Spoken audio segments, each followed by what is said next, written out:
आप सभी को जय मसीह की दोस्तों। मेरा नाम है रोहित कुमार। आप देख रहे हैं द इशू इंस्पायर चैनल में आप सभी का स्वागत करता हूं। दोस्तों, आप सभी लोगों के बीच में लेके आ चुका हूं ये 3 गलती जिसके कारण आप लोग गरीब रहते हैं।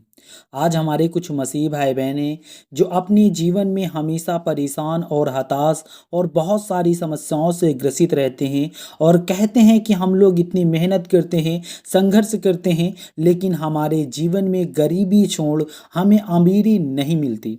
तो मैं आज जितने मेरे मसीह भाई बहन आप सभी लोगों से कहना चाहता हूँ कि आप लोगों को ये 3 गलतियाँ जरूर सुननी चाहिए और इन 3 गलतियों के थ्रू आपके जीवन में एक नया रंग लाया जा सकता है। तो चलिए दोस्तों, सबसे पहले बात करने वाला हूँ। सबसे पहली गलती है दशमांश। दशमांश क्या होता है? जैसे कि आप लोग अपने जीवन में कमाई करते हो, मान लो कि आप अपने जीवन में 10 रुपए कमाते हो, अगर उसमें से आप 9 रुपए रख लो और 1 रुपए दान दशमांश कर दो प्रभु के नाम से, तो प्रभु कहता है कि आपके जीवन में और आपके कमाई में बढ़ोतरी होती है। आप अपने जीवन में बहुत सारी समस्याओं से और बहुत सारी दिक्कतों से आप लोग जो ग्रसित रहते हैं, जो आज आपके जीवन में बीमारी आ जाती है और आपकी आर्थिक स्थिति को खराब कर देती है, तो वो खराब नहीं होने देगी। और दोस्तों, यहाँ पे वचन कहता है, नीति वचन अध्याय 22 से 9 में लिखा हुआ है। यहाँ पे पढ़ते हैं 8 में, जो कुटिलता का बीज बोता है वह अनर्थ ही काटेगा और उसके रोष का सोंटा टूटेगा। यहाँ पे परमेश्वर का वचन कहता है, जितने मेरे मसीह भाई बहन सभी लोगों को कहता है, जो कुटिलता का बीज बोता है, यानी कि अगर आप बबूल का पेड़ लगाओगे तो आपको बबूल ही मिलेगा, आपको एक दुख ही मिलेगा। अगर परमेश्वर कहता है कि अगर आप किसी को दुख दोगे तो आपके जीवन में भी दुख आएगा। इसीलिए मेरे प्रियो, हमें अपने जीवन में परमेश्वर के वचन के तहत चलना बहुत ज़रूरी है और प्रभु के नाम से हमें अपने जीवन में प्रभु के नाम से हमें कुछ देना चाहिए। प्रभु कहता है कि दान दशमांश देने से आपके जीवन में, आपकी कमाई में बढ़ोतरी होती है, प्रभु आशीष देता है। और यहाँ पे लिखा हुआ है दोस्तों, पढ़ते हैं, दया करने पर आशीष फलती है क्योंकि वह कंगाल को अपनी रोटी देता है। मेरे प्रियो, यहाँ पे परमेश्वर का वचन कहता है, दया करने वालों पर आशीष फलती है क्योंकि वह क्या करता है? कंगाल को अपनी रोटी देता है। और मेरे प्रियो, परमेश्वर आपके जीवन में जितनी भी समस्याएं हैं, जितनी भी दिक्कतें हैं, परमेश्वर दूर करेगा। इसलिए प्रभु कहता है कि अगर आप कंगाल को 1 रोटी देते हो तो प्रभु आपको 4 रोटी देगा। और दोस्तों, दूसरे वचन की ओर चलते हैं। यहाँ पे लिखा हुआ है, कुरिन्थियों की पुस्तक अध्याय 6 से 7 में लिखा हुआ है।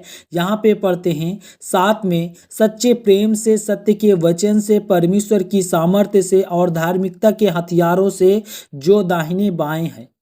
यहाँ पे परमेश्वर कहता है कि सच्चे प्रेम से और सत्य के वचन से और परमेश्वर के सामर्थ्य से और धार्मिकता के हथियारों से हम अपने जीवन में हर एक चीज कर सकते हैं। इसलिए मेरे जितने मसीह भाई बहन, आप सभी लोगों से कहना चाहता हूँ कि प्रभु का वचन कहता है कि आपको विश्वास के साथ और प्रभु के वचन के साथ अपने जीवन को व्यतीत करो और प्रभु के वचन को अपना धार्मिकता का हथियार बना लो और परमेश्वर की सामर्थ्य आपके जीवन में काम करेगी।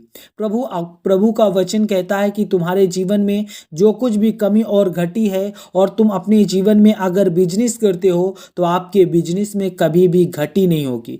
परमेश्वर कहता है कि आपके जीवन में बढ़ोतरी होगी। बस आप लोगों की मदद करना सीखो, लोगों के दुख और तकलीफों को समझना सीखो, प्रभु आपके जीवन में खुशियां देगा। और यहाँ पे लिखा हुआ है, दूसरे कुरिन्थियों अध्याय 5 से 6 में लिखा हुआ है। यहाँ पे परमेश्वर का वचन कहता है, यहाँ पे 34 में पढ़ते हैं, फिरौन यह करे कि देश पर अधिकारियों को नियुक्त करे और जब तक सुकाल के 7 वर्ष रहें तब तक वह मिस्र देश की उपज का पंचमास लिया करे। यहाँ पे परमेश्वर का वचन कहता है, जितने मेरे मसीह भाई बहन, यहाँ पे परमेश्वर कहता है कि फिरौन का जो राजा था वह क्या किया? पूरे देश के अधिकारियों को नियुक्त किया और कहा, जब तक सुकाल, यानी कि जब तक, सुकाल का मतलब सूखा था, सुकाल के 7 वर्ष तक वह मिस्र की देश की उपज करने वालों से क्या लिया? पंचमांश लिया, यानी कि उनसे पांच पांच हिस्सों से एक हिस्सा उसने लिया। क्यों लिया?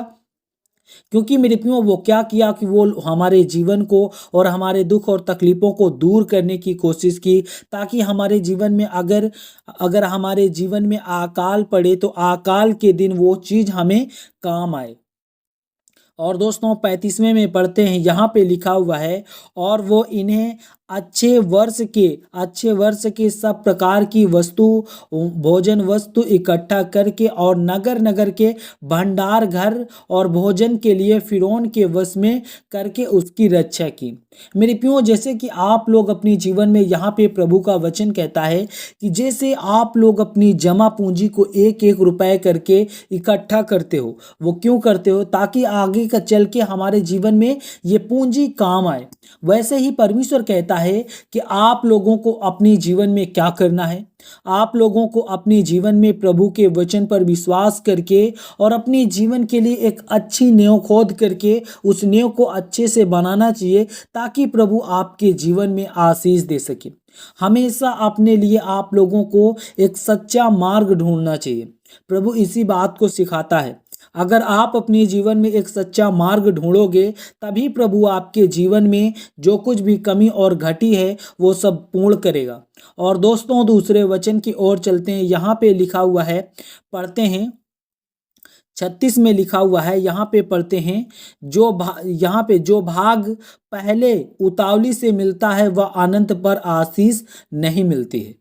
यहाँ पे परमेश्वर का वचन कहता है जो भाग मिलता है, भाग का मतलब होता है जैसे कि उतावली से आपने कुछ मांगा और प्रभु ने आपको दिया, लेकिन वो क्या होता है, अंत पर उसको आशीष नहीं मिलती। वो आपका जो काम होगा वो काम वहीं पर पड़ा रह जाएगा, उस काम में कभी भी बढ़ोतरी नहीं होगी।